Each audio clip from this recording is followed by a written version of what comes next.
옛날, 아주 먼 옛날에 호랑이가 담배를 피우고 산신령이 구름을 타고 내려와 쉬어가던 시절, 깊은 산골짜기 굽이굽이 돌아가면 이름 모를 작은 마을이 하나 숨어 있었더랍니다. 사방이 높은 산으로 둘러싸여 있어 해가 늦게 뜨고 일찍 지는 이 마을은 봄이면 진달래가 붉게 피어오르고 겨울이면 흰눈이 세상의 모든 소리를 덮어버리는 고요하고 평화로운 곳이었습니다.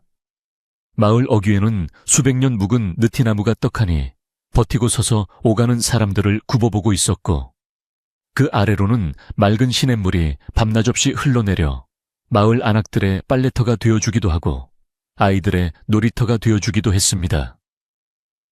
사람들은 흙을 일구어 농사를 짓고 산에서 나무를 캐며 소박하게 살아가고 있었는데 그 중에서도 마을 가장 안쪽 명당자리라 불리는 곳에는 고래등 같은 기와집 한 채가 위풍당당하게 자리 잡고 있었습니다. 이 집은 한양에서 벼슬을 살다가 낙향했다는 김대감의 댁이었는데 소슬대문이 하늘 높은 줄 모르고 치솟아 있어 마을 사람들은 감히 그 앞을 지날 때마다 숨을 죽이고 발걸음을 조심하곤 했습니다. 이 거대한 기와집의 안채 뒤편, 하루 종일 볕이 잘 들지 않아 늘 서늘한 기운이 감도는 부엌 곁방에는 분이라고 불리는 어린 노비가 살고 있었습니다. 분이는 태어날 때부터 종의 신분이었기에 성도 없이 그저 분이라고 불렸는데 얼굴이 분꽃처럼 하얗고 곱다 하여 붙여진 이름이라는 말도 있었고 태어난 날이 춘분이라 그리 지었다는 말도 있었지만 정작 본인은 그 뜻을 알지 못했습니다. 분이는 이른 새벽달기 울기도 전에 일어나 제일 먼저 우물가로 달려가 차가운 물을 길어 올리는 것으로 하루를 시작했는데 고된 부엌길로 손마디는 굵어지고 거칠어졌지만 그 눈망울만큼은 깊은 산속 옹달샘처럼 맑고 깊어보는 사람의 마음을 묘하게 움직이는 힘이 있었습니다. 남들보다 부지런하고 손끝이 야무진 덕에 안주인의 눈에 들어 안채의 잔심부름을 도맡아 하곤 했는데 그럼에도 분이는 자신의 처지를 비관하거나 남을 원망하는 법 없이 그저 묵묵히 제 할 일을 해내는 착한 심성을 가진 아이였습니다. 어느 늦가을 밤 찬바람이 문풍지를 요란하게 흔들고 스산한 기운이 감돌던 때 김대감 댁에 예사롭지 않은 손님이 찾아오면서 분이의 운명은 소용돌이치기 시작했습니다. 그날 밤은 유난히 달이 구름 뒤에 숨어 세상이 칠흑처럼 어두웠는데 대문 밖에서 들려온 조심스러운 기척에 대감마님은 버선발로 뛰어나가 손님을 맞이했습니다.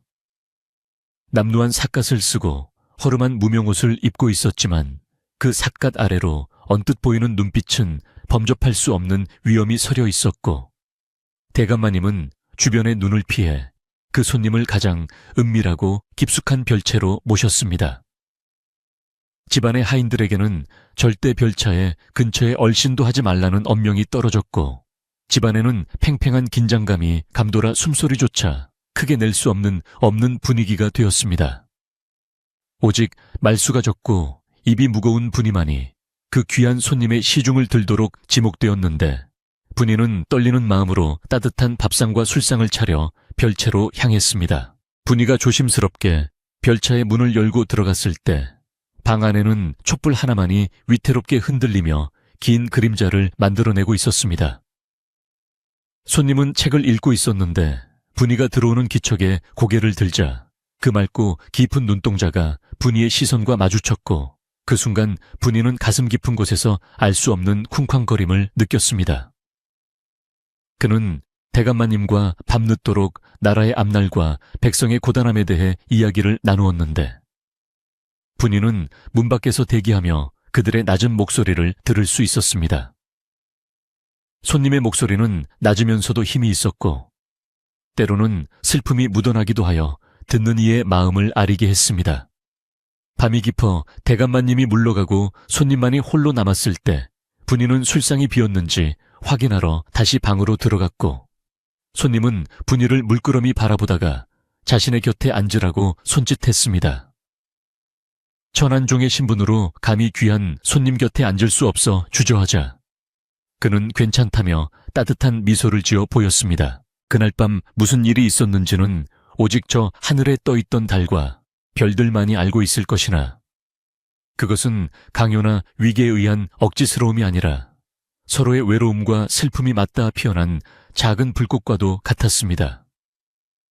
손님은 자신의 고단한 어깨를 잠시나마 누일 곳이 필요했고, 분이는 태어나 처음으로 자신을 하나의 인격체로 대해주는 따뜻한 눈빛에 마음이 녹아내렸던 것입니다.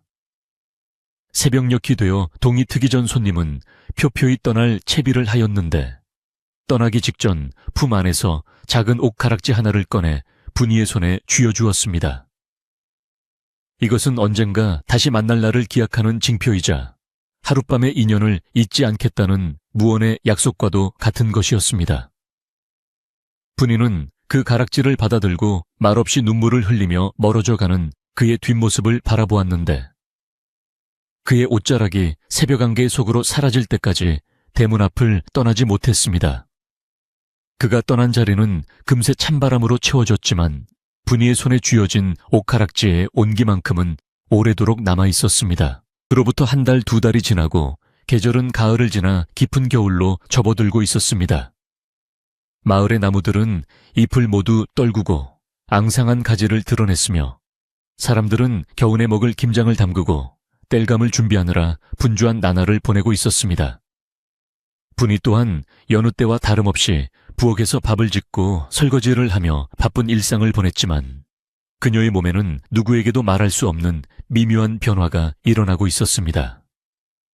아침에 눈을 뜨면 속이 울렁거리고 메스꺼워 물 한 모금 넘기기가 힘들었고, 평소 좋아하던 된장국 냄새만 맡아도 헛구역질이 올라와 입을 틀어막고 부엌 뒷문으로 뛰어나가기 일쑤였습니다. 처음에는 그저 체한 것이려니 고된 일 탓에 몸살이 난 것이려니 생각하며 애써 무시하려 했지만, 시간이 지날수록 몸의 변화는 더욱 뚜렷해져만 갔습니다. 달거리가 끊긴 지 이미 오래되었고 아랫배가 묵직하게 불러오는 느낌에 분이는 덜컥 겁이 나기 시작했습니다. 어느 날 늦은 밤 모두가 잠든 시각에 분이는 호롱불 아래서 떨리는 손으로 자신의 배를 조심스럽게 만져보았습니다. 그곳에는 분명 작고 여린 생명이 숨쉬고 있음을 직감할 수 있었는데, 그 순간 기쁨보다는 감당할 수 없는 두려움이 밀려와 온몸이 사시나무 떨리듯 떨려왔습니다. 노비가 주인의 허락도 없이 아이를 가졌다는 것은 그 자체만으로도 큰 죄가 될 수 있었고, 더구나 그 아이의 아버지가 누구인지 밝혀진다면 자신은 물론이고 뱃속의 아이까지 무사하지 못할 것이 뻔했기 때문입니다. 그 손님이 남기고 간 옥가락지를 꺼내보니 은은한 빛을 내는 옥에는 용 문양이 희미하게 새겨져 있어 그분이 예사 양반이 아님을 아마도 궁궐 높은 곳에 계신 분일지도 모른다는 짐작을 확신으로 바꾸게 했습니다. 왕의 씨앗을 품은 천한 노비. 이것은 축복이 아니라 하늘이 내린 형벌일지도 모른다는 생각에 분이는 숨조차 제대로 쉴 수 없었습니다. 분이는 이 엄청난 비밀을 무덤까지 가지고 가야 한다고 다짐하고 또 다짐했습니다. 만약 이 사실이 안주인이나 대감마님 귀에 들어간다면 가문의 명예를 더럽혔다는 이유로 멍석마리를 당하거나 소리 소문 없이 어디론가 팔려갈지도 모르는 일이었습니다. 더 끔찍한 것은 뱃속의 아이가 빛도 보지 못하고 사라질 수도 있다는 사실이었습니다. 그래서 분이는 더욱더 일에 매달렸고, 남들이 보지 않을 때 몰래 허리띠를 졸라매며 불러오는 배를 감추려 애썼습니다. 추운 겨울 날씨는 분이에게 오히려 다행스러운 일이었는데, 두꺼운 속옷을 겹겹이 껴입을 수 있어 몸의 변화를 숨기기에 안성맞춤이었기 때문입니다. 하지만 마음속 깊은 곳에서 자라나는 불안감은 아무리 두꺼운 옷으로도 감출 수가 없어 분이의 얼굴은 날이 갈수록 수척해지고 눈 밑에는 검은 그림자가 드리워졌습니다. 그러던 중 김대감댁의 안살림을 도맡아 하며 하인들 위에서 군림하는 행란검엄 최 씨가 분이를 유심히 지켜보기 시작했습니다. 최 씨는 눈치가 빠르고 표독스럽기로 소문난 인물로 쥐잡듯이 아랫사람들을 닥달하며 자신의 위세를 과시하는 것을 즐기는 여인이었습니다. 최 씨는 평소 얌전하고 일 잘하던 분이가 요즘 들어 자주 부엌 뒤편에서 헛구역질을 하거나 무거운 물동이를 들 때마다 힘겨워하는 모습을 놓치지 않았습니다. 어느 날 최 씨는 부엌 한 구석에서 나무를 다듬고 있는 분이에게 다가와 쏘아붙이는 말투로 물었습니다. 요새 내년 꼴이 말이 아니구나. 어디 몹쓸 병이라도 걸린 개냐? 아니면 밤마다 몰래 훔쳐먹는 거라도 있는 게야? 최 씨의 날카로운 질문에 분이는 화들짝 놀라며 고개를 숙였고 아무것도 아니라며 황급히 자리를 피하려 했지만 최 씨의 의심스러운 눈초리는 분이의 등 뒤에 꽂혀 떨어질 줄을 몰랐습니다. 마을의 우물가는 안악들의 입방아가 끊이지 않는 곳인데 그곳에서도 분이에 대한 소문이 조금씩 피어오르기 시작했습니다. 그 김대감 댁분이 말이야. 요새 통 얼굴 보기가 힘들지 않아. 그러게 말이야. 전에는 새벽같이 나오더니 요새는 해가 중천에 떠야 슬금슬금 기어 나오더라고. 혹시 무슨 곡절이 있는 거 아니겠어? 처녀가 몸이 무거워지면 다 그럴 만한 이유가 있는 법이지. 안악들은 빨래 방망이를 두드리며 무심코 툭툭 내뱉는 말이었지만 그 말들은 바람을 타고 담장을 넘어 분이의 귀에까지 들어와 비수처럼 꽂혔습니다. 분이는 사람들이 수근거릴 때마다 심장이 덜컥 내려앉는 것 같았고 혹시라도 누가 자신의 부른 배를 눈치챌까봐 우물가에 가는 것조차 두려워지기 시작했습니다. 사람들의 시선이 닿을 때마다 죄인이라도 된 것처럼 움츠러들었고 밝은 대낮보다는 어두운 밤이 오히려 마음 편하게 느껴졌습니다. 하지만 분이에게 차가운 시선만 있는 것은 아니었습니다. 대감댁에서 오랫동안 마당소에 노릇을 해온 늙은 하인. 무옥 할아범은 분이를 친손녀처럼 아끼고 걱정해주는 유일한 사람이었습니다. 무옥 할아범은 젊었을 때 힘께나 쓰던 장사였지만 이제는 허리가 굽고 이가 빠져 뒷방 늙으니 신세가 되었는데 그래도 오랜 세월 쌓아온 연륜으로 집안 돌아가는 사정을 누구보다 잘 꿰뚫고 있었습니다. 그는 분이가 남몰래 힘들어하는 것을 진작부터 눈치채고 있었지만 섣불리 아는 채 했다가는 오히려 분이에게 해가 될까봐 모른 척하고 있을 뿐이었습니다. 어느 날 저녁 무옥 할아범은 아무도 없는 틈을 타 분이에게 따뜻한 군고구마 몇 개를 슬며시 건네며 나지막이 말했습니다. 아가 몸 챙기거라. 내 몸이 내 몸만이 아닐 때는 더더욱 조심해야 하는 법이다. 그 투박하지만 따뜻한 한마디에 분이는 그만 참았던 눈물을 왈칵 쏟고 말았습니다. 아무에게도 말하지 못하고 끙끙 앓던 속마음을 들킨 것 같기도 하고 세상에 내 편이 한 명은 있다는 안도감 때문이기도 했습니다. 시간은 속절없이 흘러 동지섣달 긴 밤이 찾아왔습니다. 밤이면 기온이 뚝 떨어져 장독대가 얼어 터질 듯한 추위가 몰려왔고 분이가 거처하는 부엌 곁방은 외풍이 심해 윗목에 둔 물그릇이 꽁꽁 얼어붙을 정도였습니다. 그러나 분이는 추위보다도 점점 불러오는 배를 감당하는 것이 더 큰 고통이었습니다. 이제는 복대를 아무리 단단히 메어도 옷 위로 태가 날 정도로 배가 불러왔고 아이의 태동도 하루가 다르게 힘차게 느껴졌습니다. 뱃속의 아이가 발길질을 할 때마다 분이는 소스라치게 놀라면서도 한편으로는 묘한 모성애를 느끼곤 했습니다. 비록 축복받지 못한 운명으로 태어날 아이일지라도 이 아이는 내 피와 살을 나누어 가진 내 자식이라는 생각이 들 때면 분이는 이를 악물고 어떻게든 살아남아야겠다고 다짐했습니다. 그날 밤에 그분이 남기고 간 고귀한 핏줄을 지켜내는 것이 자신이 할 수 있는 유일한 도리이자 그분에 대한 마지막 사랑의 표현이라고 생각했기 때문입니다. 하루는 김대감 댁 안주인인 마님께서 분이를 안방으로 불렀습니다. 분이는 잔뜩 겁을 집어먹고 안방으로 들어갔는데 마님은 따뜻한 아랫목에 앉아 싸늘한 표정으로 분이를 내려다보았습니다. 네가 요새 일을 게을리한다는 소리가 들리더구나. 최 씨 말로는 툭하면 꾀병을 부리고 자리를 비운다는데 사실이냐. 마님의 섯을 퍼런 추궁의 분이는 바닥에 납작 엎드려 머리를 조아렸습니다. 아닙니다, 마님. 소인이 어찌 감히 꾀병을 부리겠습니까? 다만 요즘 기운이 좀 없고 속이 좋지 않아. 분이는 말끝을 흐리며 벌벌 떨었습니다. 마님은 의심스러운 눈초리로 분이의 위아래를 훑어보더니 혀를 차며 말했습니다. 쯔쯔쯔, 나이가 차더니 이제 슬슬 딴 생각이 드는 모양이구나. 처신 똑바로 하거라. 내 눈밖에 나면 이 집에서 쫓겨나는 것은 시간 문제니라. 마님의 경고는 단순한 꾸지람이 아니라 분이의 생존을 위협하는 서늘한 선고와도 같았습니다. 분이는 연신 잘못했습니다. 다시는 그러지 않겠습니다. 라고 빌며 간신히 안방을 빠져나왔습니다. 안방에서 나온 분이는 다리가 풀려 마루 끝에 털썩 주저앉았습니다. 찬바람이 땀으로 젖은 등줄기를 스치고 지나갔지만 마음속의 공포는 그보다 더 차갑게 식어 있었습니다. 이제 더 이상 숨길 수 없는 한계에 다다랐음을 직감한 것입니다. 언제까지 배를 졸라매고 숨길 수 있을까? 아이가 태어날 때 울음소리는 어떻게 감출 것이며 젖은 또 어떻게 먹일 것인가? 꼬리에 꼬리를 무는 걱정들이 분이의 머릿속을 엉망으로 만들어 놓았습니다. 문득 밤하늘을 올려다보니 구름 사이로 얼굴을 내민 반달이 마치 쪼개진 박처럼 처량하게 떠 있었습니다.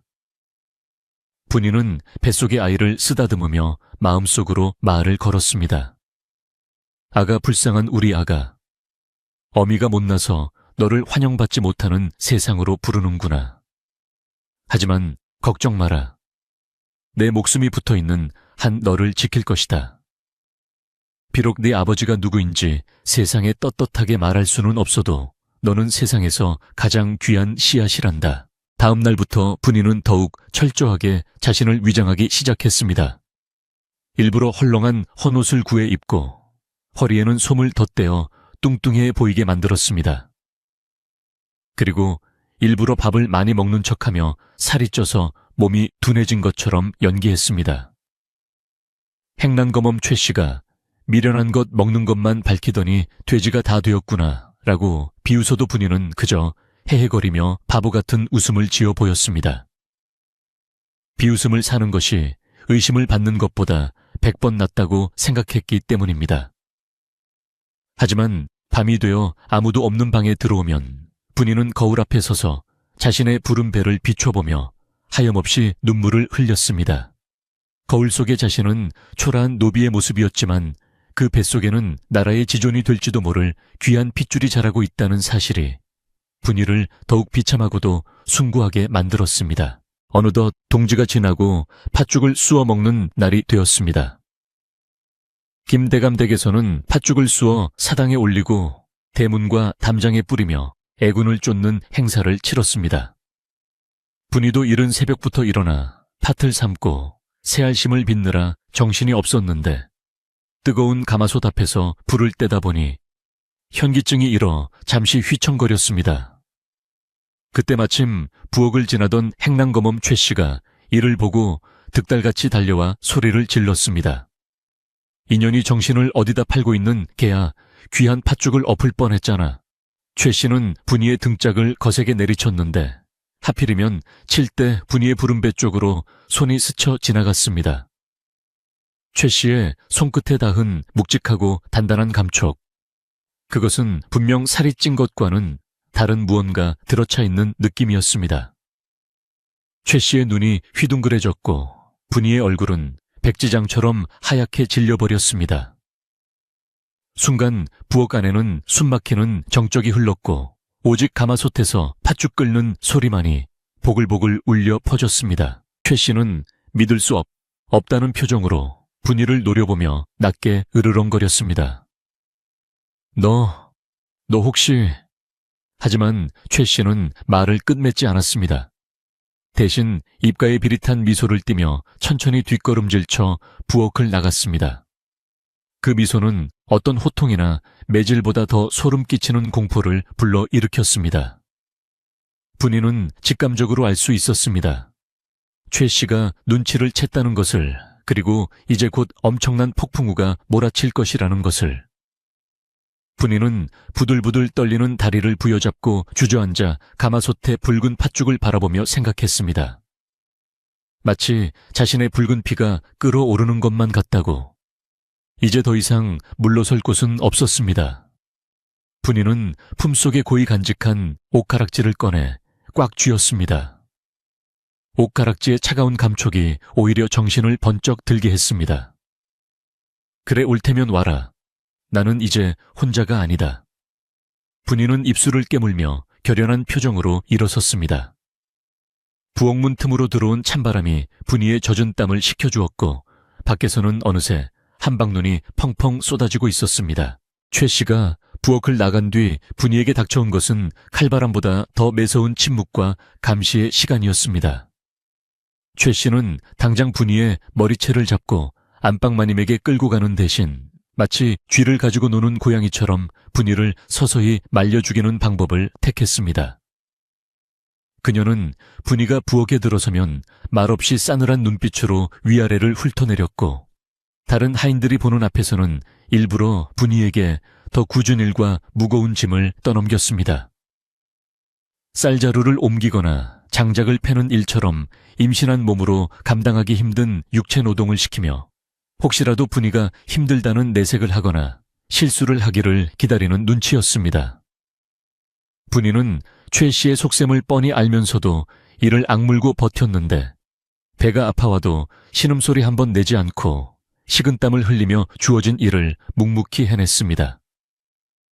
이것은 단순한 노동이 아니라 자신의 아기를 지키기 위한 처절한 싸움이었기 때문입니다. 대감마님 댁 담장 너머로 소문은 발없는 말이 되어 천리를 가듯 빠르게 퍼져나갔습니다.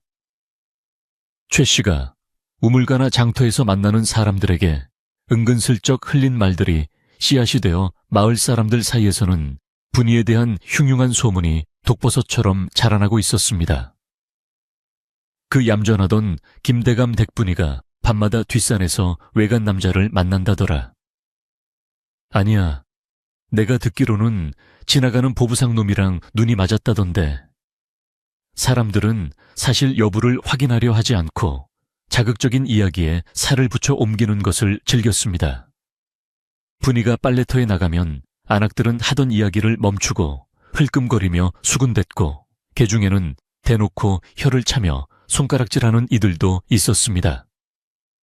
분이는 그들의 시선이 마치 뜨거운 인두로 살을 지지듯 고통스러웠지만 귀를 막고 눈을 감으며 애써 모른 척해야만 했습니다.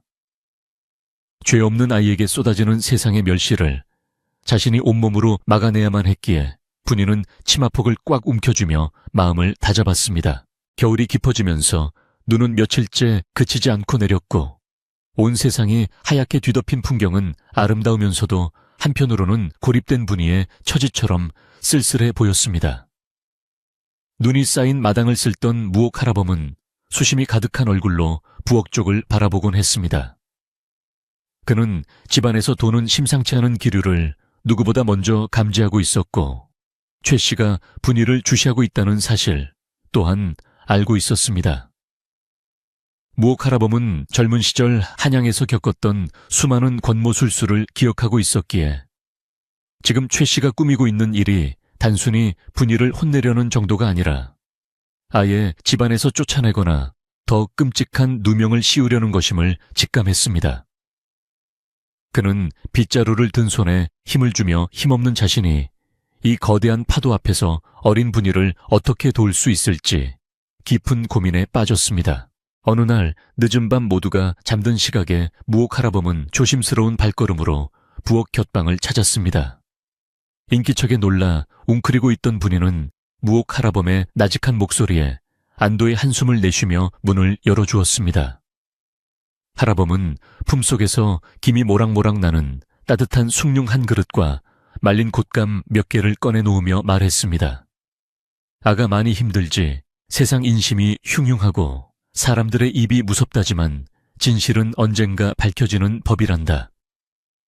할아범은 직접적으로 아이에 대해 묻지 않았지만 그의 따뜻한 눈빛은 이미 모든 것을 알고 있다는 듯 깊은 위로를 담고 있었습니다. 분이는 할아범의 주름진 손을 잡고 하염없이 눈물을 흘렸습니다. 할아범 너무 무서워요. 저 때문에 뱃속의 아가까지 잘못될까봐. 최 씨 아줌마가 저를 죽일 듯이 노려봐요. 분이의 떨리는 고백에 무옥 할아범은 분이의 어깨를 토닥이며 무겁게 입을 열었습니다. 초에셋이 그 여편네는 독사 같은 사람이다. 한번 물면 절대 놓지 않지. 아마도 네가 제 발로 나가게 만들거나 아니면 쫓겨날 구실을 만들려고 벼르고 있을 게다. 그러니 절대 빌미를 주어서는 안 된다. 억울한 일이 있어도 참고 아픈 내색도 하지 말고 그림자처럼 숨죽여 지내야 한다. 무옥 할아범의 조언은 뼈가 있는 말이었습니다. 그는 최 씨가 단순한 질투심으로 움직이는 것이 아니라 자신이 쥐고 있는 안살림의 권력을 과시하고 집안의 기강을 잡는다는 명목으로 분이를 희생양 삼으려 한다는 것을 꿰뚫어 보고 있었습니다. 할아범은 덧붙여 말했습니다. 그리고 혹시라도 위험해지면 뒷산 너머에 있는 다 허물어진 암자로 피하거라. 내밀히 그곳에 땔감과 이불을 좀 가져다 놓으마. 그것은 최악의 상황을 대비한 할아범의 배려였습니다. 한편 최 씨는 분이를 올가맬 올가미를 더욱 촘촘하게 짜고 있었습니다. 그녀는 안방마님에게 수시로 드나들며 교묘한 말로 분이를 모함했습니다.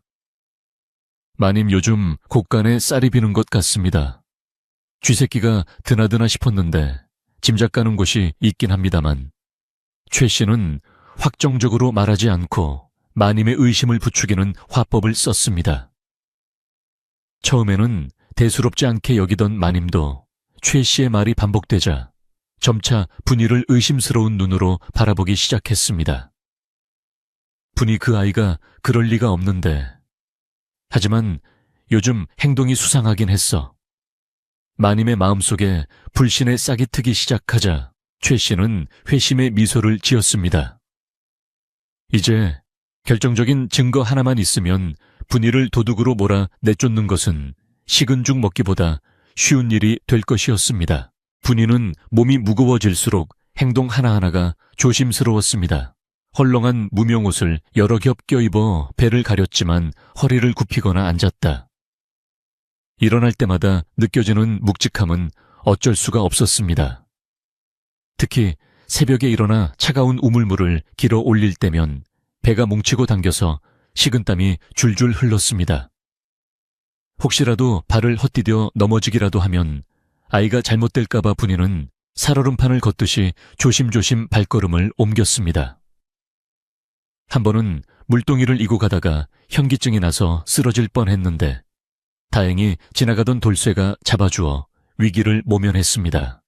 돌쇠는 분이의 창백한 얼굴을 보며 걱정스럽게 물었습니다. 분이 너 어디 많이 아픈 거 아니냐? 얼굴이 반쪽이 됐어. 분이는 황급히 물동이를 고쳐 잡으며 아니야, 그냥 좀 어지러워서 그래 라고 둘러댔지만 돌쇠의 눈에도 분이의 모습은 위태로워 보였습니다. 그러던 어느 날 최 씨는 분이에게 대청마루 청소를 시켰습니다. 찬바람이 쌩쌩 부는 날씨에 꽁꽁 언 걸레를 맨손으로 빨아 넓은 마루를 닦는 일은 고역이었습니다. 분이는 빨개진 손을 호호 불어가며 열심히 걸레질을 했지만 최 씨는 마루 한 구석에 먼지가 그대로라며 걸레를 집어던지고 다시 닦으라고 소리쳤습니다. 이 게으른 년 밥 먹고 하는 일이 고작 이건데 이것도 제대로 못해 뱃속에 기름이 껴서 둔해진 게야. 최 씨의 폭언은 점차 노골적으로 변해갔습니다. 뱃속에 기름이 꼈다는 말은 마치 분이의 임신 사실을 알고 있다는 듯한 뉘앙스를 풍겨 분이의 가슴을 철렁하게 만들었습니다. 분이는 아무 대꾸도 하지 못하고 다시 무릎을 꿇고 마루를 닦아야 했습니다. 무릎에 전해지는 한기보다 마음의 한기가 더 뼛속 깊이 파고들었습니다. 밤이 되면 분이는 작은 호롱불 아래서 옷을 찢고 기우는 바느질을 했습니다. 낮에는 험한 일을 하느라 챙기지 못한 아이를 위해 헌 옷감을 잘라 베네 쪼고리를 몰래 만들고 있었습니다. 한 땀 한 땀 바느질을 할 때마다 분이는 아이에게 속삭였습니다. 우리 아가 이 어미가 비록 천한 종이지만 너에게만은 세상에서 가장 따뜻한 옷을 입혀주고 싶구나. 서툰 솜씨지만 정성을 다해 만든 베넷 저고리는 분이에게 유일한 희망이자 기쁨이었습니다. 하지만 이 또한 최 씨에게 들키지 않기 위해 깊은 밤에만 몰래 해야 했고, 다 만든 후에는 장롱 깊숙한 곳, 쥐도 새도 모르는 곳에 숨겨두어야 했습니다. 혹시라도 누군가 이것을 발견한다면 그것이 곧 자신의 불륜을 증명하는 움직일 수 없는 증거가 될 것이기 때문입니다. 최 씨는 드디어 행동을 개시할 준비를 마쳤습니다. 그녀는 대감마님과 마님이 외출한 tum을 타 안채의 곳간 열쇠를 몰래 빼내어 쌀과 비단 몇 필을 꺼냈습니다. 그리고는 아무도 보지 않는 틈을 타 분이의 방이 있는 부엌 곁방 아궁이 속에 그것들을 숨겨두었습니다. 쌀자루 틈새로 비단 자락이 살짝 보이게 해두는 치밀함도 잊지 않았습니다. 이것은 누가 봐도 분이가 훔친 물건을 숨겨둔 모양새였습니다. 최 씨는 자신의 완벽한 계략에 만족하며 이제 분이가 도둑 누명을 쓰고 멍석마리를 당한 뒤 쫓겨날 일만 남았다고 생각했습니다. 그녀는 섬뜩한 미소를 지으며 부엌을 빠져나왔고, 겨울바람은 마치 앞으로 닥칠 비극을 예고하듯 더욱 거세게 몰아쳤습니다. 저녁이 되어 대감마님 부부가 돌아오자 집안은 발칵 뒤집혔습니다. 최 씨가 안방으로 달려가 울고불고 난리를 피웠기 때문입니다. 마님, 큰일 났습니다. 제가 곳간 정리를 하려고 보니 귀한 쌀과 마님께서 아끼시던 비단이 감쪽같이 사라졌습니다. 마님의 얼굴은 흑빛이 되었고, 대감마님은 집안 단속을 어떻게 했기에 도둑이 든단 말이냐 하며 호통을 쳤습니다. 최 씨는 기다렸다는 듯이 말을 이었습니다. 외부 소행은 아닌 것 같고 아무래도 집안에 손버릇 나쁜 년이 있는 게 분명합니다. 며칠 전부터 분이년이 밤마다 부스럭거리며 수상한 짓을 하더니만. 최 씨는 자연스럽게 분이를 범인으로 지목하며 수사를 유도했습니다. 대감마님은 당장 집안의 모든 하인들을 마당으로 집합시켰습니다. 횃불이 밝혀지고 마당에는 긴장감이 감돌았습니다. 영문도 모른 채 불려나온 하인들은 추위에 떨며 서로의 눈치만 살폈습니다. 분이도 무거운 몸을 이끌고 마당 한 구석에 섰는데 가슴이 터질 듯이 뛰었습니다. 최 씨가 자신을 노려보며 짓는 비릿한 웃음을 본 순간 분이는 직감했습니다. 아, 오늘이 바로 그날이구나. 저 여자가 드디어 칼을 뽑았구나. 분이는 옷 속에 옥가락지를 가슴 깊이 품으며 눈을 질끈 감았습니다. 결백을 주장해봤자 종의 말을 믿어줄 주인들은 아니었습니다.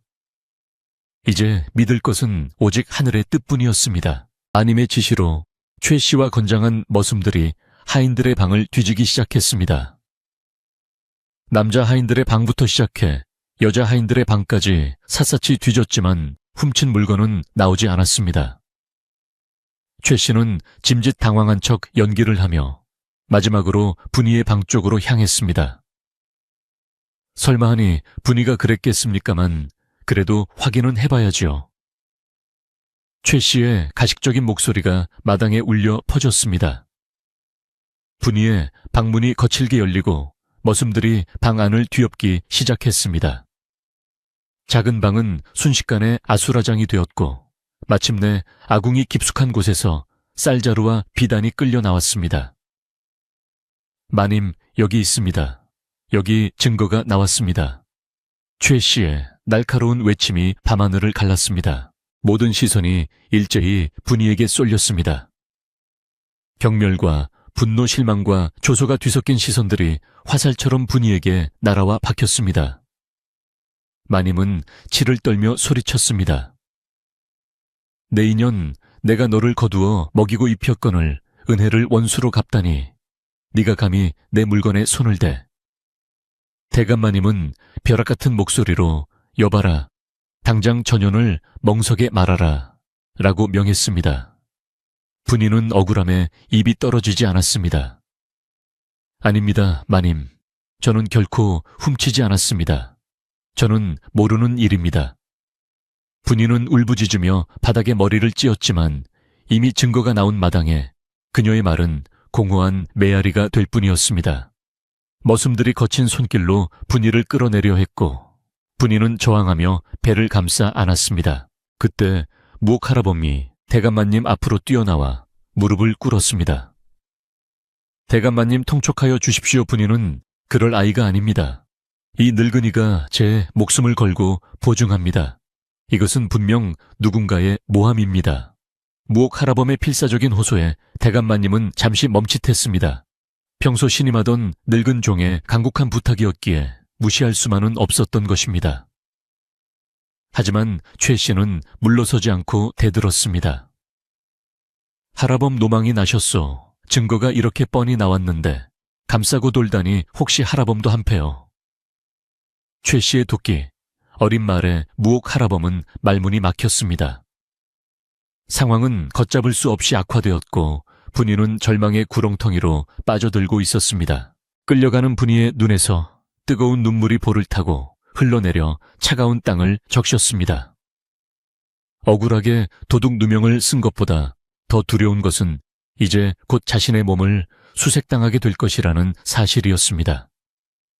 멍석마리를 당하거나 옷이 벗겨진다면 불러온 바에는 만천에 드러날 것이고 그것은 도둑질보다 더 큰 죄목인 음행으로 이어질 것이 뻔했습니다. 분이는 속으로 간절히 빌었습니다.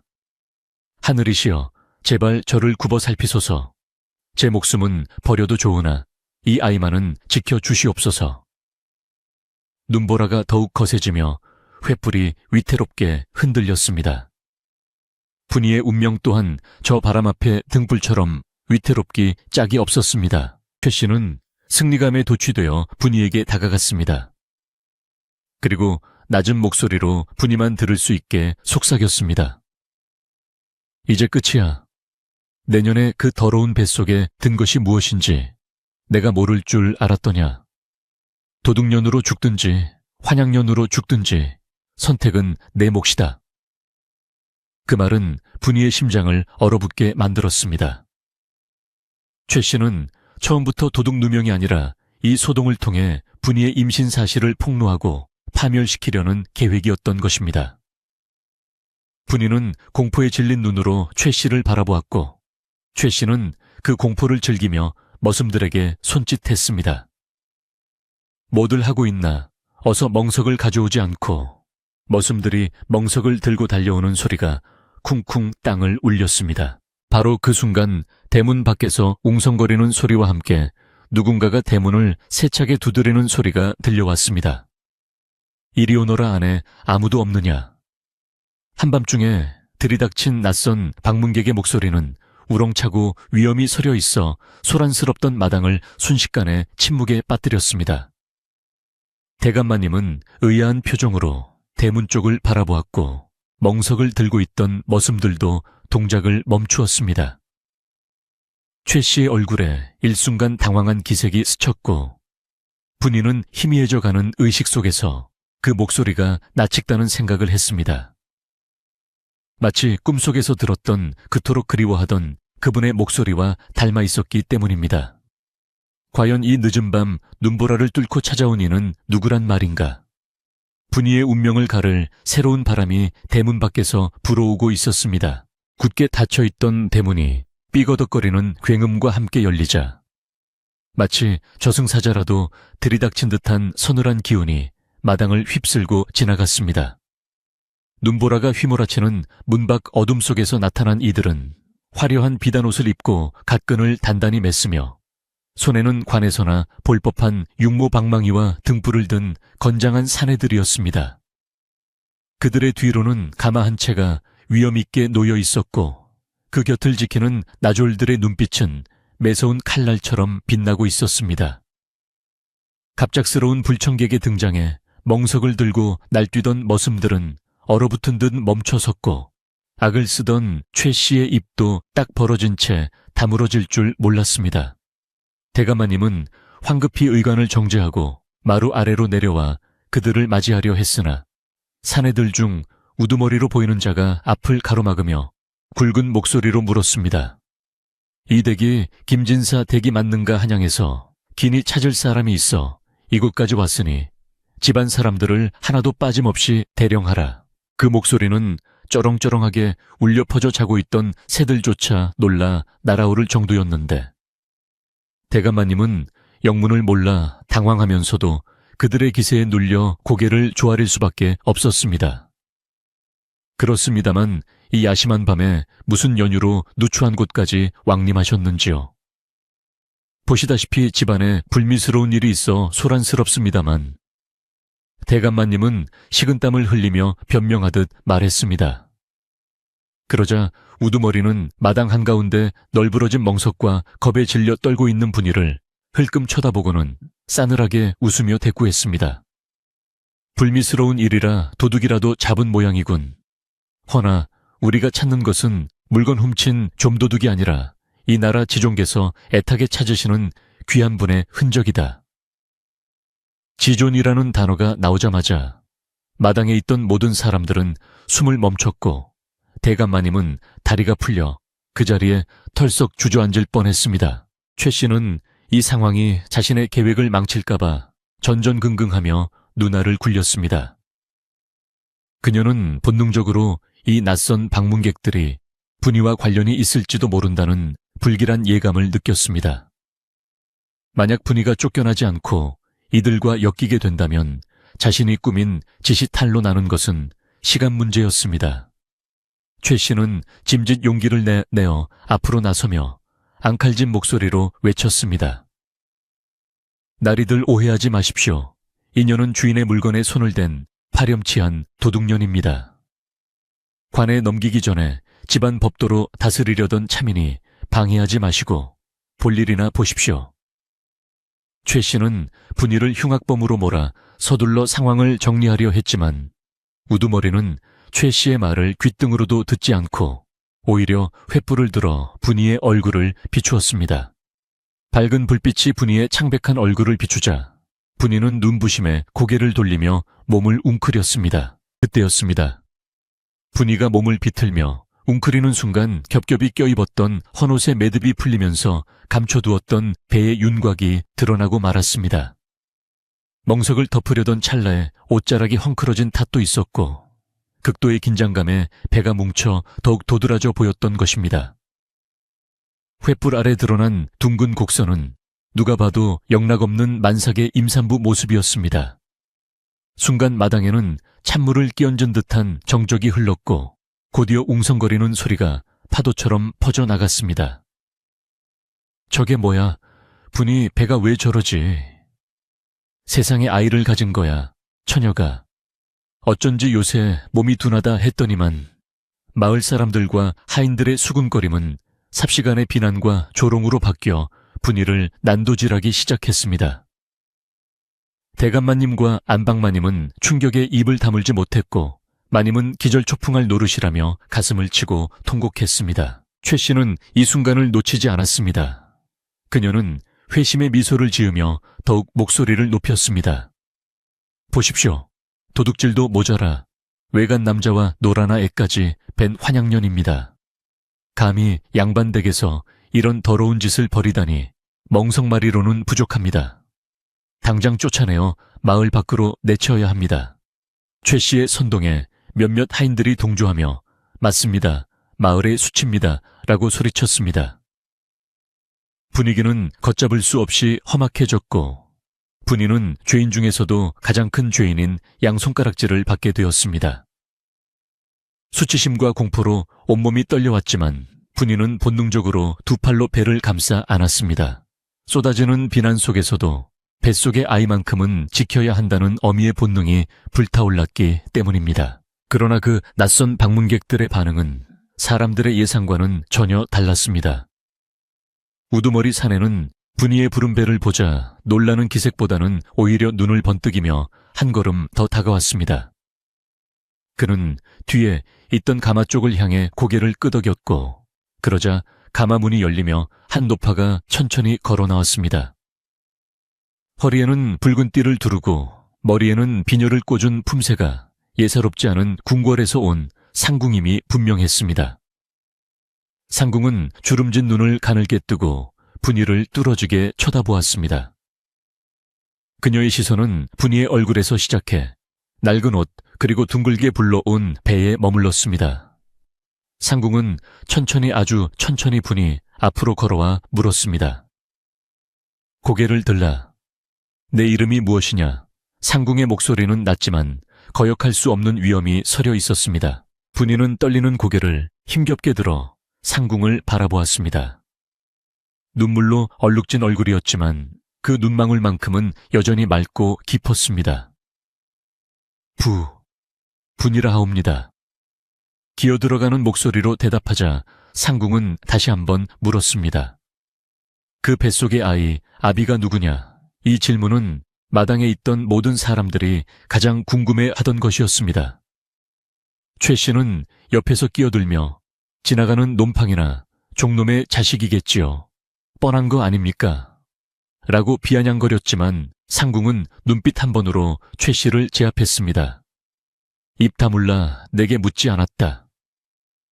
서슬퍼런 호령에 최 씨는 찔끔하며 뒤로 물러섰습니다. 상궁은 다시 분이를 바라보며 재차 물었습니다. 말해보거라. 아비가 누구냐 혹시? 지난 가을 이 집에 머물렀던 손님과 연이 닿은 것이냐? 상궁의 입에서 지난 가을 손님이라는 말이 나오자 분이의 심장은 쿵 하고 내려앉았습니다. 어떻게 그것을 알고 있단 말인가? 그날 밤의 일은 아무도 모르는 비밀이었는데 분이는 혼란스러웠습니다. 이들이 나를 벌하러 온 것인가? 아니면 그분을 대신해 온 것인가? 분이가 머뭇거리는 사이 대감마님은 화들짝 놀라며 나섰습니다. 아니 상궁마마, 그게 무슨 말씀이십니까? 그 귀하신 분께서 어찌 이런 천한 것과... 대감마님은 말을 잇지 못했습니다. 만약 그것이 사실이라면 자신은 왕의 여인을 종처럼 부리고 핍박한 셈이 되니 이는 멸문지화를 당할 수도 있는 큰 죄였습니다. 대감마님은 사색이 되어 분이를 쳐다보며 제발 아니라고 말하라는 눈빛을 보냈습니다. 하지만 분이는 더 이상 침묵할 수 없음을 깨달았습니다. 이제는 도둑 누명을 벗는 것이 문제가 아니었습니다.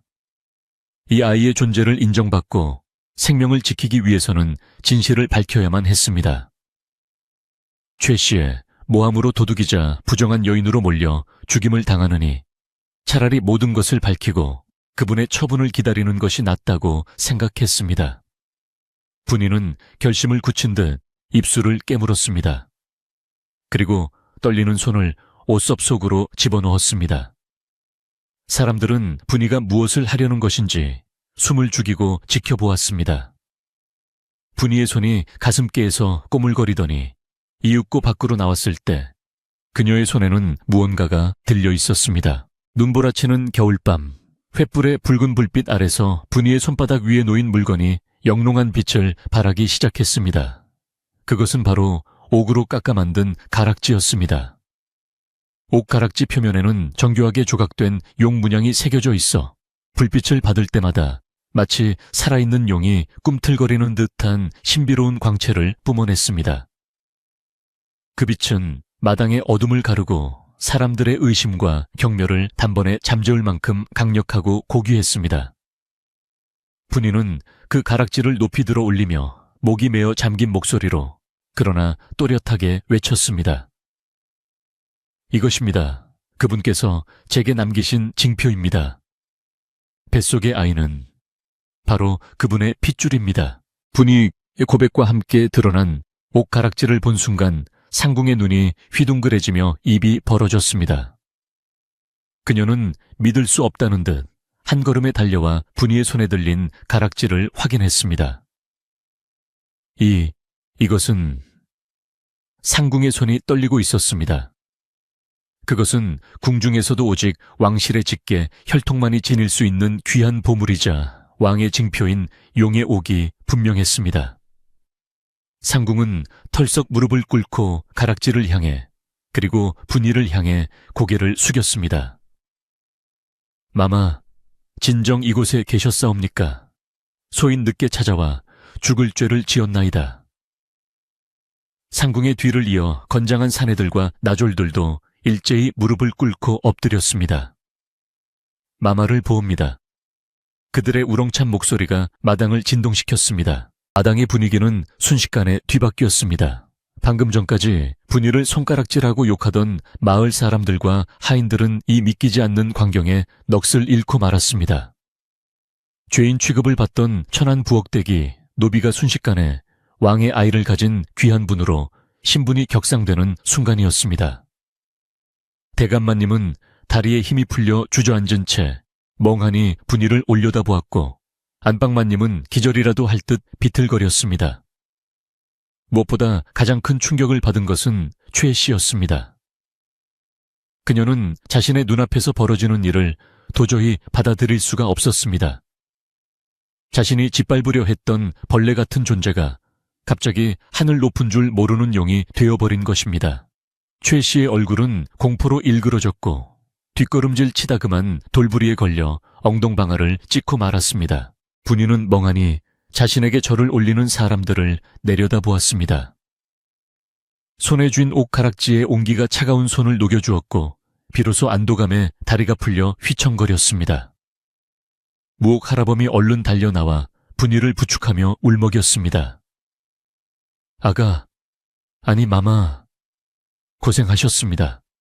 이제 다 끝났습니다. 이제 살았습니다. 할아범의 따뜻한 손길에 분이는 참았던 눈물을 왈칵 쏟아냈습니다.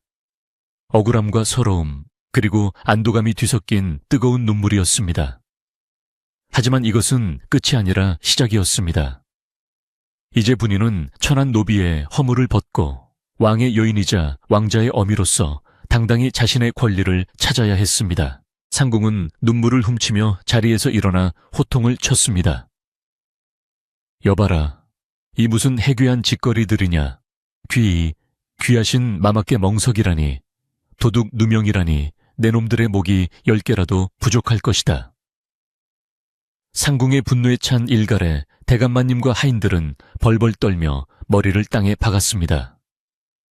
죽을 죄를 지었습니다. 한 번만 용서해 주십시오. 애원하는 소리가 마당을 메웠습니다. 상궁은 차가운 눈으로 최 씨를 노려보았습니다. 특히 내년 감히 마마를 모함하고 해하려 하다니 내 죄는 능지처참을 해도 모자랄 것이다. 여봐라, 전연을 당장 포박하여라.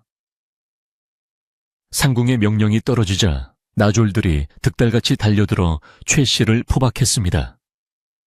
최 씨는 살려주십시오. 제가 눈이 멀었습니다.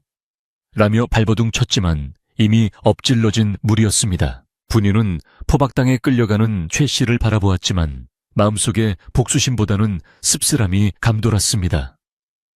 사람의 목숨이 신분 하나로 이토록 달라질 수 있다는 사실이 허망하게 느껴졌기 때문입니다. 하지만 지금은 그런 감상에 젖어 있을 때가 아니었습니다.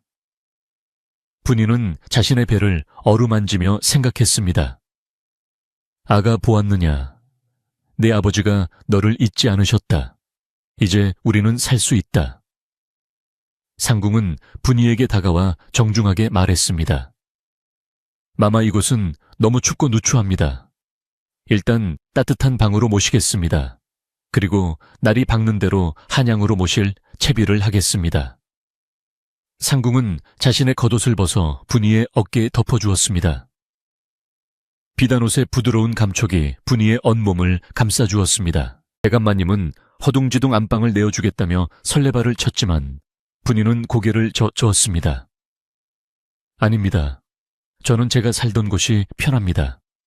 다만 오늘은 너무 추우니 별채를 빌려주시면 감사하겠습니다. 분이는 겸손하지만 단호하게 말했습니다. 한때 그분과 하룻밤의 인연을 맺었던 그 별차의 그곳에서 다시 그분을 기다리고 싶었기 때문입니다. 상궁은 분이의 뜻을 존중하여 별채로 안내했습니다. 별채로 향하는 분이의 발걸음은 더 이상 쫓기는 죄인의 것이 아니라 고귀한 품격을 지닌 여인의 그것이었습니다. 눈보라는 잦아들고 구름 사이로 다시 밝은 달이 얼굴을 내밀어 분이의 앞길을 비추어 주었습니다. 별채에 들어선 분이는 따뜻한 아랫목에 앉아 꽁꽁 언 손발을 녹였습니다. 상궁과 나졸들이 밖을 철통같이 지키고 있어 이제 누구도 감히 분이를 해할 수 없게 되었습니다. 무옥 할아범은 별차에 부엌에서 정성스럽게 미음을 끓여 분이에게 올렸습니다. 마마 드십시오. 속을 좀 푸셔야지요. 할아범의 주름진 얼굴에 핀 미소를 보며 분이는 비로소 마음 놓고 웃을 수 있었습니다. 할아범 저를 마마라 부르지 마세요. 저는 그냥 분입니다. 할아범이 키워준 그 분이요. 분이의 말에 할아범은 눈시울을 붉히며 고개를 끄덕였습니다. 예, 아뇨. 그렇고 말고요. 하지만 아직 해결해야 할 일들이 남아 있었습니다. 훔친 물건으로 조작된 쌀과 비단, 그리고 집안 곳곳에 퍼져 있는 오해의 시선들을 바로잡아야 했습니다. 그리고 무엇보다 자신을 괴롭혔던 사람들을 어떻게 용서하고 포용할 것인지, 아니면 엄벌에 처할 것인지 결정해야 했습니다. 분이는 왕의 아이를 가진 어미로서 지혜롭고 자비로운 결단을 내려야 한다고 생각했습니다. 날이 밝으면 마을 사람들을 모두 불러 모아 진실을 명명백백하게 밝히고 이 소란을 잠재울 계획을 세웠습니다. 밤은 깊어가고 분이의 뱃속에서는 아이가 힘차게 발길질을 하며 다가올 새로운 아침을 반기고 있었습니다. 이제 분이의 인생 2막이 시작되려 하고 있었습니다. 밤새도록 거세게 몰아치던 눈보라가 거짓말처럼 뚝 그치고 산골 마을에 다시금 눈부신 아침 해가 떠올랐습니다. 밤새 내린 눈으로 온 세상이 은가루를 뿌린 듯 하얗게 빛나고 있었지만 김대감댁의 풍경은 예전과는 사뭇 다른 엄숙함으로 가득 차 있었습니다. 평소 같으면 머슴들이 마당을 쓸고 부엌에서 아침밥 짓는 연기가 피어오르며 시끌벅적했을 시간이지만 오늘은 대문 앞을 지키는 나졸들의 서슬퍼런, 창끝만이 아침 햇살을 받아 번뜩이고 있었습니다. 집안의 모든 하인들은 숨소리조차 크게 내지 못한 채 마당 한쪽에 무릎을 꿇고 있었고 대감마님과 안방마님조차 안절부절 못하며 처분만을 기다리는 신세가 되었습니다. 어젯밤에 그 소란스러웠던 폭풍우가 지나가고 난 뒤 찾아온 고요함은 마치 폭풍 전야에 그것보다 더 무겁고 진중하게 느껴졌습니다. 열차에서 밤을 보낸 분이는 상궁이 준비해준 깨끗한 비단옷으로 갈아입고 단정하게 머리를 빗어 넘겼습니다. 거울 속에 비친 자신의 모습이 낯설기도 했지만 뱃속의 아이를 생각하며 마음을 굳게 먹었습니다. 이제 더 이상 숨죽여 사는 부엌대기가 아니라 당당하게 진실을 밝히고 잘못된 것을 바로잡아야 할 어머니로서의 책무가 그녀의 어깨 위에 놓여 있었습니다. 상궁은 분이에게 따뜻한 미움을 올리며 말했습니다. 마마 기운을 차리셔야 합니다. 오늘 아침 이 집안의 묵은 때를 씻어내고 억울함을 푸셔야 하지 않겠습니까? 분이는 고개를 끄덕이며 미움을 한술 떴습니다. 따뜻한 기운이 식도를 타고 내려가며 얼어붙었던 몸과 마음을 녹여주었고 그 온기는 곧 용기가 되어 전신으로 퍼져나갔습니다. 해가 중천에 떠오를 무렵 상궁의 명으로 대감댁 대문이 활짝 열리고 마을 사람들이 하나둘씩 마당으로 모여들기 시작했습니다. 어젯밤 담장 너머로 들려오던 흉흉한 소문에 잠 못 이루던 마을 사람들은 왕실에서 사람이 내려왔다는 소식을 듣고 호기심과 두려움이 뒤섞인 표정으로 모여들었습니다. 널찍한 마당에는 멍석 대신 고운 화문석이 깔렸고 그 위에는 상석이 마련되어 분이가 앉도록 준비되었습니다. 분이가 상궁의 부축을 받으며 천천히 마루로 나서자 사람들은 숨을 죽이고 그녀를 바라보았습니다. 어제까지만 해도 헌옷을 입고 물동이를 나르던 분이가 고귀한 자태를 뽐내며 나타나자 사람들은 마치 딴 사람을 보는 듯 눈을 비비며 놀라워했습니다. 그 곁에는 대감마님 부부가 고개를 숙인 채 시립해 있어 분이의 달라진 위상을 실감케 했습니다. 상궁은 마당 한가운데로 나서며 우렁찬 목소리로 선포했습니다. 다들 듣거라. 이곳에 계신 분은 장차 이 나라의 지존이 되실 분의 핏줄을 품고 계신 귀한 분이시다. 그동안 이 댁에서 종의 신분으로 온갖 고초를 겪으셨으나 하늘이 굽어 살피사 이제 그 고귀한 신분이 밝혀지게 되었느니라. 상궁의 말이 떨어지자마자 마을 사람들은 일제히 땅에 엎드려 절을 올렸습니다. 아이고, 우리가 몰라 뵙고 죽을 죄를 지었습니다. 여기저기서 탄식과 사죄의 소리가 터져 나왔습니다. 특히 우물가에서 분이를 험담했던 안악들은 얼굴이 사색이 되어 벌벌 떨었습니다. 분이는 그들을 내려다보며 묘한 감정을 느꼈지만 그들을 탓하기보다는 모든 원흉이 된 사건의 진실을 밝히는 것이 우선이라 생각했습니다. 곧이어 포박당한 최 씨가 나졸들에 의해 마당 한가운데로 끌려 나왔습니다. 하룻밤 사이에 폭삭 늙어버린 듯한 최 씨는 머리가 산발이 되고 얼굴은 퉁퉁 부어있어 몰골이 말이 아니었습니다. 도끼 서려 있던 눈빛은 사라지고 공포와 절망만이 가득한 눈으로 주위를 두리번거렸습니다. 상궁은 최 씨 앞에 서서 엄한 목소리로 꾸짖었습니다. 내 인연, 내 죄를 네가 알렸다. 감히 왕실의 핏줄을 품은 분을 능멸하고 도둑 누명을 씌워 죽이려 하였으니 이는 영모에 준하는 대죄니라. 상궁의 호통소리가 벼락처럼 내리꽂히자 최 씨는 바닥에 머리를 찌으며 울부짖었습니다. 살려주십시오. 죽을 죄를 지었습니다. 한 번만 용서해 주십시오. 하지만 상궁의 표정은 차갑기 그지없었습니다. 상궁은 나졸들에게 명하여 어젯밤 아궁이에서 찾아낸 쌀자루와 비단을 가져오게 했습니다. 그리고는 최 씨가 숨겨둔 증거물들을 사람들 앞에 내보이며 조목조목 따져 물었습니다. 이 물건들이 어찌하여 분이의 방 아궁이 깊숙한 곳에 있었겠느냐. 만삭의 몸으로 거동조차 힘든 이가 저 무거운 쌀자루를 들고 소리 소문 없이 훔쳐다가 부를 때는 아궁이 속에 숨긴다는 것이 가당키나 한 일이냐. 마을 사람들은 그제야 고개를 끄덕이며 수군거렸습니다. 맞아 분이가 저걸 어떻게 옮겨. 말도 안 되지. 최 씨, 저 여편네가 꾸민 짓이 분명해. 평소에도 분이를 못 잡아먹어서 안달이더니만. 사람들의 비난의 화살이 최 씨에게로 쏠리자 최 씨는 더 이상 변명할 말을 찾지 못하고 그저 오들오들 떨 뿐이었습니다. 분이는 그 광경을 지켜보다가 조용히 자리에서 일어났습니다. 그리고 천천히 계단을 내려와 최 씨 앞으로 다가갔습니다. 상궁과 나졸들이 만류하려 했으나 분이는 손을 들어 그들을 제지했습니다. 최 씨는 자신에게 다가오는 분이의 발신을 보고 기겁하며 뒷걸음질 쳤습니다. 분이는 최 씨를 내려다보며 나지막이 말했습니다.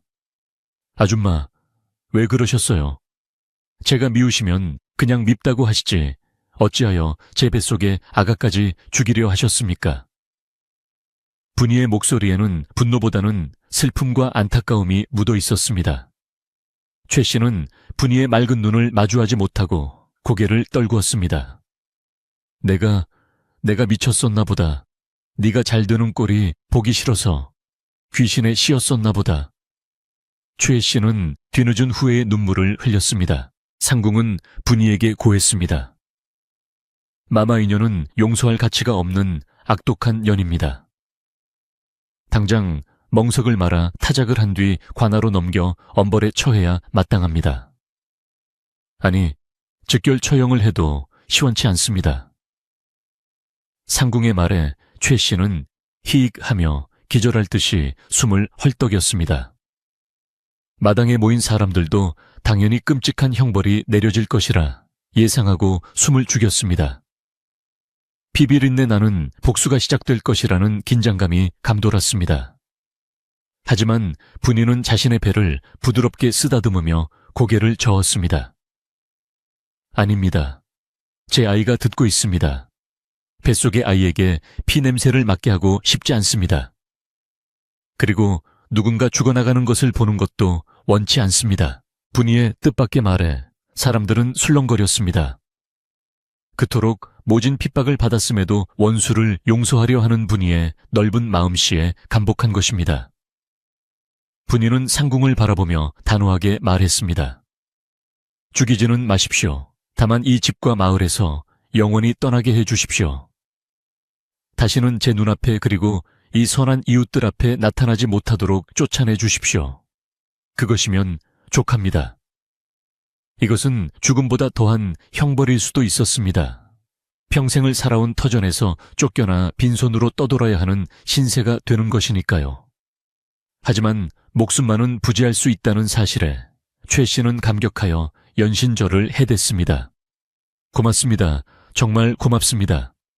평생 은혜 잊지 않고 살겠습니다. 상궁은 마지못해 분이의 뜻을 따르기로 했습니다. 마마의 하해와 같은 은혜에 감사하라. 여봐라. 전연을 당장 마을 밖으로 끌어내라.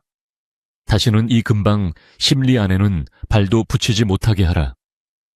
나졸들이 최 씨를 일으켜 세워 대문 밖으로 끌고 나갔습니다. 최 씨는 낡은 보따리 하나만을 달랑 맨 채 뒤도 돌아보지 못하고 쫓겨났습니다. 그녀의 뒷모습이 눈 덮인 고갯길 너머로 사라질 때까지 마을 사람들은 묵묵히 지켜보았습니다. 마을을 짓누르던 검은 그림자가 거치고 비로소 맑은 공기가 통하는 듯한 기분이었습니다. 악인은 사라졌고 정의는 바로 섰으며 자비가 베풀어졌습니다. 최 씨가 사라진 후 대감마님과 안방마님은 분이 앞으로 다가와 무릎을 꿇었습니다. 분이, 아니 마마, 우리가 어리석어 진실을 보지 못하고 마마를 핍박하였습니다. 입이 10개라도 할 말이 없습니다. 부디 노여움을 푸시고 저희를 벌하여 주십시오. 평소 하늘처럼 높게만 보였던 주인들이 자신의 발 아래 엎드린 모습을 보며 분이는 만감이 교차했습니다. 하지만 분이는 그들을 일으켜 세우며 정중하게 말했습니다. 대감마님 마님, 두 분께서 저를 거두어 주시지 않았다면 저는 진작에 굶어 죽었을지도 모릅니다. 지난날의 은혜를 잊지 않고 있습니다. 다만 앞으로는 아랫사람들을 조금만 더 따뜻하게 살펴주십시오. 그것이 제게 주실 수 있는 가장 큰 사죄입니다. 분이의 겸손하고도 뼈있는 말에 대감마님 부부는 눈물을 글썽이며 고개를 끄덕였습니다. 명심하겠습니다. 정말 명심하겠습니다. 다시는 억울한 하인이 없도록 집안을 잘 다스리겠습니다. 이로써 집안 내부의 갈등도 눈 녹듯이 사라졌습니다.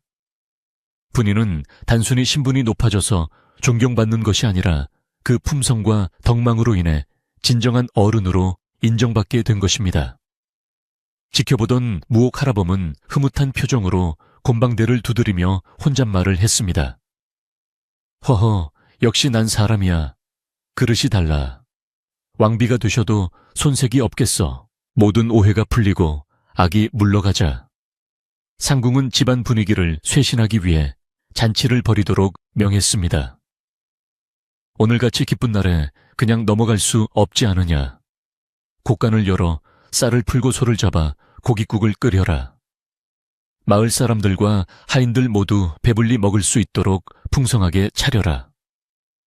상궁의 호탕한 명령에 대감마님은 기꺼이 곶간 10쇠를 내어주었습니다. 집안은 금세 활기를 되찾았습니다.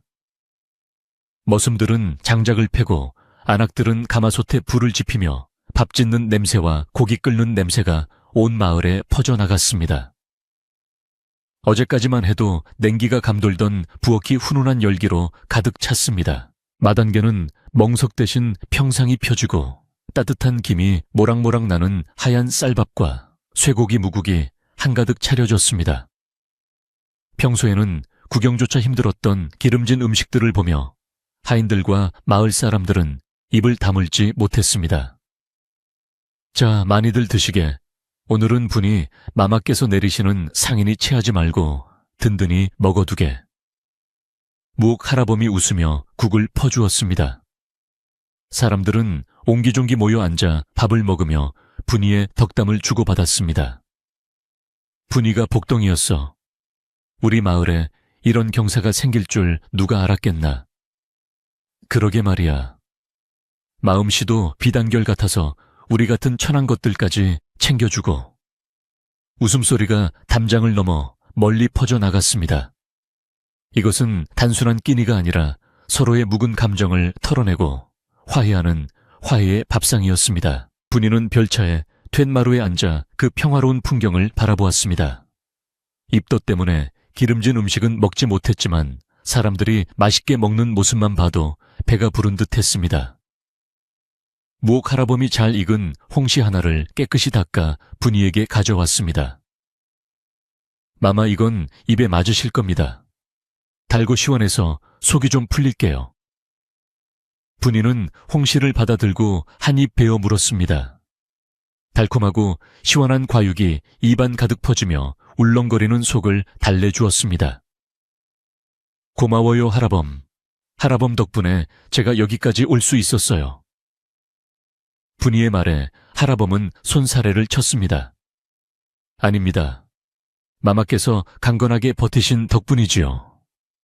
이제 고생 끝 행복 시작입니다.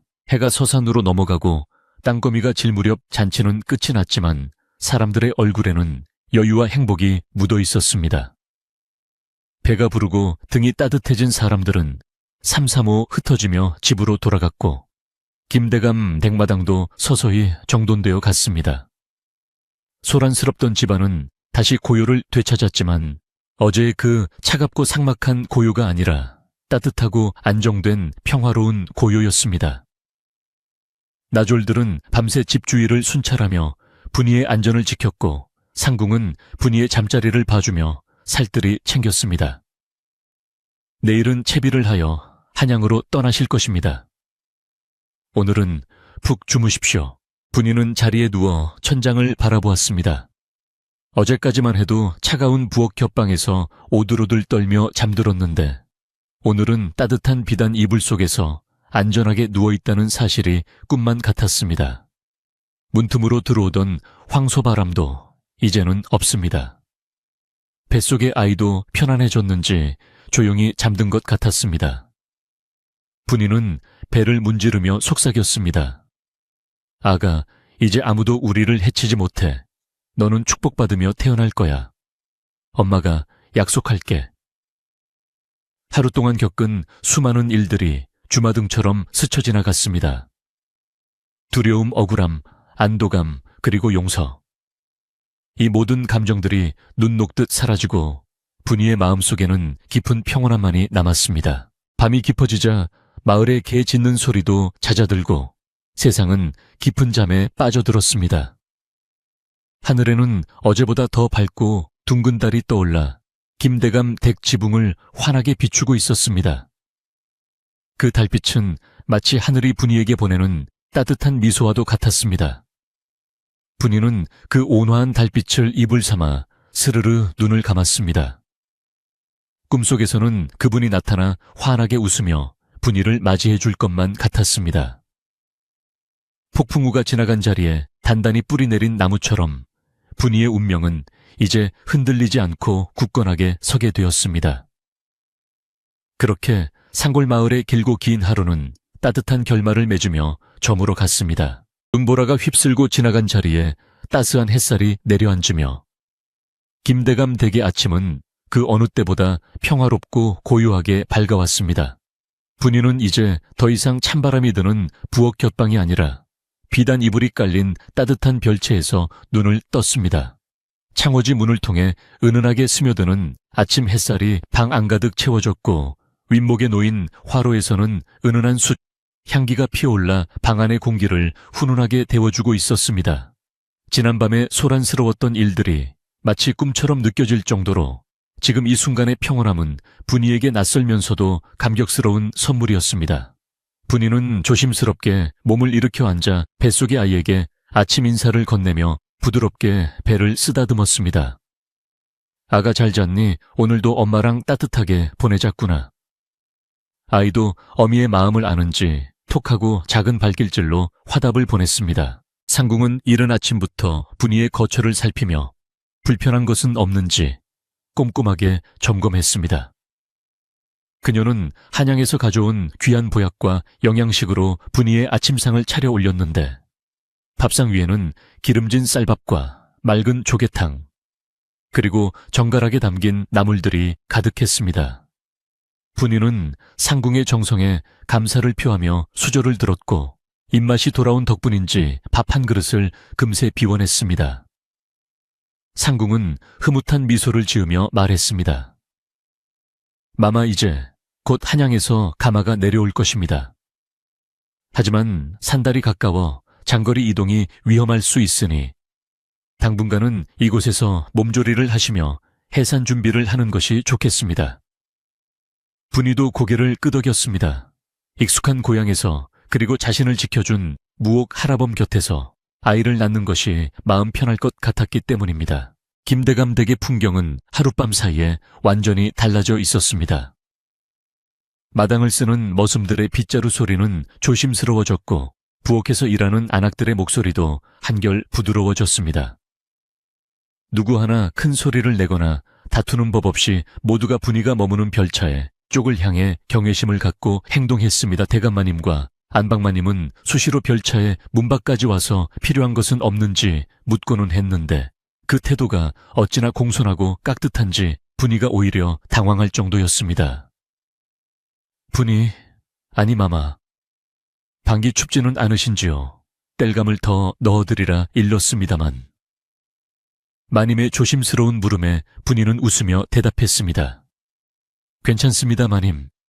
충분히 따뜻하니 염려 마십시오. 분이의 너그러운 대답에 마님은 안도의 한숨을 내쉬며 물러갔습니다. 권위적이었던 주인과 핍박받던 종의 관계는 이제 존중과 배려의 관계로 새롭게 정립되고 있었습니다. 겨울이 깊어갈수록 분이의 배는 남산만하게 불러왔지만 몸과 마음은 그 어느 때보다 평온했습니다.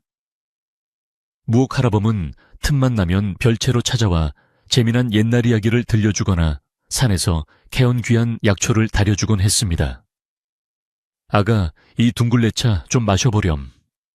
구수하고 몸을 따뜻하게 하는 데는 그만이란다. 할아범의 투박한 손길에는 친정아버지 같은 따뜻한 정이 담겨 있어 분이는 차 한 잔을 마실 때마다 가슴 깊은 곳까지 온기가 퍼지는 것을 느꼈습니다. 분이는 할아범에게 바느질을 하며 만든 덧버선 한 켤레를 선물했습니다.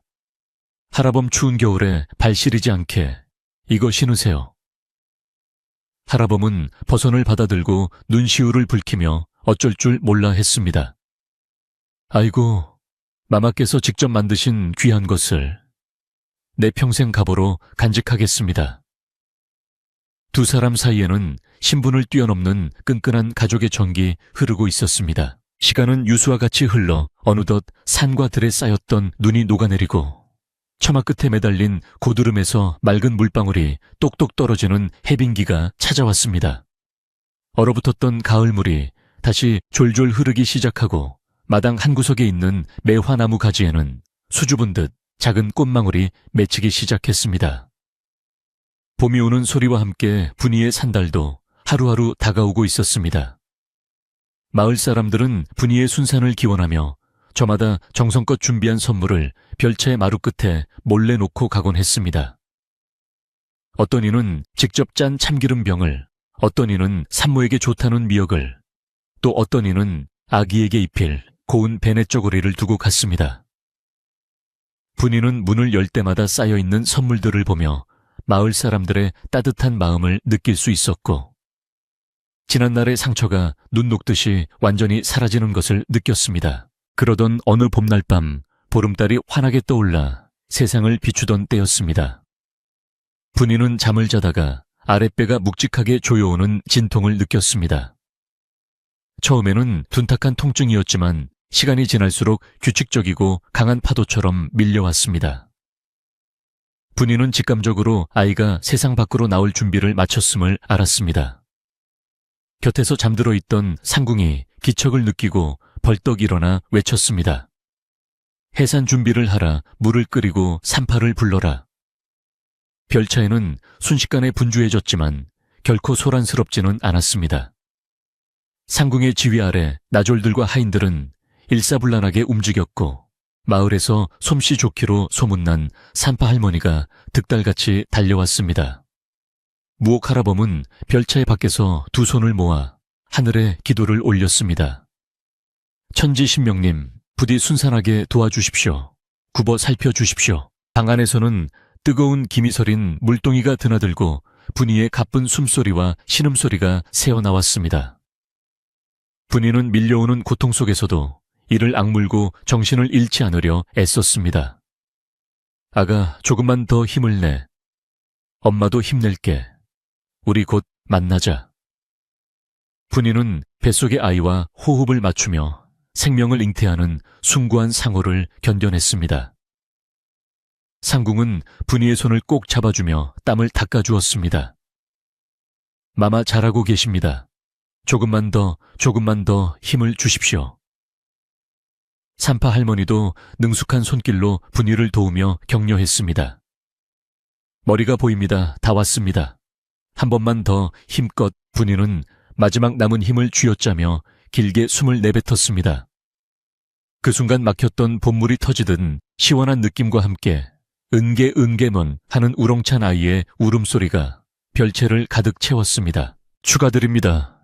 마마 고추 달린 옥동자이십니다. 어쩜 이리도 튼튼하고 잘생겼을까요? 산파 할머니의 기쁨에 찬 외침의 방안의 긴장감은 일시에 환호성으로 바뀌었습니다. 상궁은 감격의 눈물을 흘리며 갓 태어난 아기를 받아 깨끗한 천으로 감쌌습니다. 마마 보십시오. 마마를 닮아 눈이 크고 아버님을 닮아 이마가 훤한 것이 장차 큰 인물이 되실 상입니다. 분이는 땀에 젖은 얼굴로 미소를 지으며 아기를 품에 안았습니다.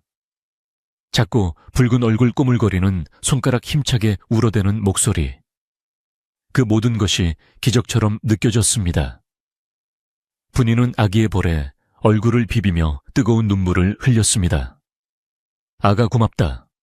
정말 고맙다. 건강하게 와줘서 고맙다.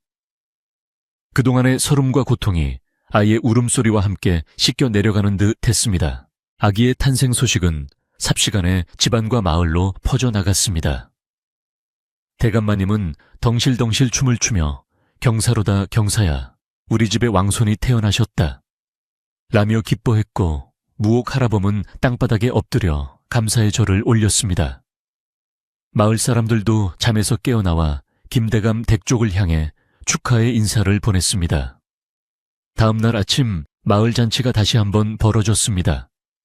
이번에는 분이가 베푸는 것이 아니라 마을 사람들이 십시일반으로 음식을 장만하여 아기의 탄생을 축하하는 잔치였습니다. 떡과 과일, 술과 고기가 풍성하게 차려졌고 농악대의 신명 나는 풍물 소리가 마을의 아침을 깨웠습니다. 모두가 내 아이, 내 조카가 태어난 것처럼 기뻐하며 분이와 아기의 앞날을 축복해 주었습니다. 이것은 단순한 축하가 아니라 마을 전체가 하나의 가족이 되어 나누는 진정한 전기였습니다. 며칠 후 한양에서 반가운 소식이 도착했습니다. 왕실에서 보낸 내관이 궁궐의 어명을 받들고 내려온 것입니다. 내관은 분이에게 정중히 예를 갖추며 말했습니다. 전하께서 왕자 아기 씨의 탄생 소식을 들으시고 크게 기뻐하셨습니다. 아기 씨의 이름을 친히 지어 내리시고 마마를 정식으로 궁으로 모시라는 명을 내리셨습니다. 전하가 지어주신 아기의 이름은 씨, 빛날 희자를 써서 세상을 밝게 비추라는 뜻이 담겨 있었습니다. 또한 분이에게는 수건이라는 첩지를 내리셔 품계를 높여주셨습니다. 이제 분이는 더 이상 노비가 아닌 당당한 왕실의 일원이 된 것입니다. 분이는 어명을 받들며 감격에 겨워 눈물을 흘렸습니다. 그분의 약속이 그리고 자신의 기다림이 헛되지 않았음을 확인하는 순간이었습니다. 떠날 날이 다가왔습니다. 화려한 가마와 호위무사들이 김대감 댁마당을 가득 메웠습니다. 분이는 비단 당일을 곱게 차려입고 포대기에 쌓인 아기를 안은 채 마루로 나섰습니다. 마당에는 대감마님 부부를 비롯하여 모든 하인들과 마을 사람들이 나와 분이를 배웅했습니다. 분이는 한 사람 한 사람 눈을 맞추며 작별 인사를 건넸습니다. 그동안 감사했습니다. 비록 몸은 떠나지만 이곳에서의 추억과 여러분의 따뜻한 마음은 영원히 잊지 않겠습니다. 특히 무옥 할아범 앞에서는 발걸음이 떨어지지 않았습니다. 분이는 할아범의 거친 손을 잡고 말했습니다. 할아범 건강하게 오래오래 사세요. 제가 나중에 꼭 다시 찾아올게요. 할아범은 눈물을 훔치며 고개를 끄덕였습니다. 부디 몸조심하시고 왕자 아기씨 훌륭하게 키우십시오. 저는 이곳에서 마마의 안녕을 빌며 살겠습니다. 분이의 가마가 움직이기 시작하자 마을 사람들은 손을 흔들며 아쉬워했습니다. 수건 마마, 안녕히 가십시오. 행복하십시오. 사람들의 환송을 받으며 가마 행렬은 천천히 마을 어귀를 빠져나갔습니다. 분이는 가마 창문 너머로 멀어져가는 마을 풍경을 바라보았습니다. 정든 느티나무 맑은 시냇물, 그리고 자신의 젊은 날의 애환이 서린 기와집. 그 모든 것이 아름다운 추억으로 남아 가슴속에 새겨졌습니다. 이제 분이는 과거의 아픔을 뒤로하고 아기와 함께 새로운 희망의 길로 나아가는 것입니다. 고갯마루를 넘어설 때 분이는 품속의 아기를 내려다보며 속삭였습니다. 희야 보렴, 저기가 네가 태어난 곳이란다. 많은 사람들의 사랑과 축복 속에 태어난 너는 세상에서 가장 귀한 사람이야. 아기는 방긋 웃으며 엄마의 품으로 파고들었습니다. 세월이 흘러 다시 평온을 되찾은 산골 마을에는 봄이 무르익었습니다. 김대감 댁 별차에는 이제 왕자 아기씨가 태어난 곳이라 하여 명당으로 소문이 났고, 마을 사람들은 그곳을 지날 때마다 분이와 아기의 이야기를 꽃피우며 흐뭇해했습니다. 무옥 할아범은 가끔 별차에 툇마루에 앉아 한양 쪽 하늘을 바라보며 분이가 잘 지내고 있을지 생각에 잠기곤 했습니다. 그러면 어디선가 날아온 파랑새 한 마리가 매화나무 가지에 앉아 고운 노래를 부르며 할아범의 적적함을 달래주었습니다. 마을의 우물가도 빨래터도 다시 활기를 되찾았지만 예전처럼 남을 헐뜯거나 시기하는 소리는 사라지고 서로를 위하고 아끼는 정겨운 말들만 오갔습니다. 분이가 남기고 간 사랑과 용서의 씨앗이 마을 사람들 마음속에 깊이 뿌리내린 덕분이었습니다. 어느 늦은 밤 마을은 깊은 잠에 빠져들고 사방은 쥐 죽은 듯 고요했습니다. 하늘에는 수많은 별들이 보석처럼 박혀 반짝이고 있었고, 은하수는 강물처럼 흘러 산등성이 너머로 이어져 있었습니다. 가끔 부는 바람의 풍경 소리가 은은하게 울려 퍼지고 풀벌레들의 합창 소리가 자장가처럼 들려오는 평화로운 밤이었습니다. 김대감 댁 안방에서도, 하인들의 행랑채에서도, 그리고 마을의 작은 초가집들에서도 사람들의 고른 숨소리가 들려왔습니다.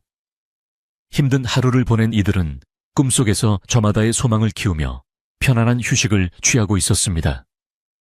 세상의 모든 근심과 걱정이 사라진 이 시간 어둠은 포근한 이불이 되어 온 세상을 감싸 안아주었습니다. 먼 한양 궁궐의 깊은 밤분이도 아기를 자으며 창밖의 달을 바라보고 있었습니다. 그녀가 부르는 나지막한 자장가 소리가 달빛을 타고 천리 길을 달려 고향 마을에까지 닿을 것만 같았습니다.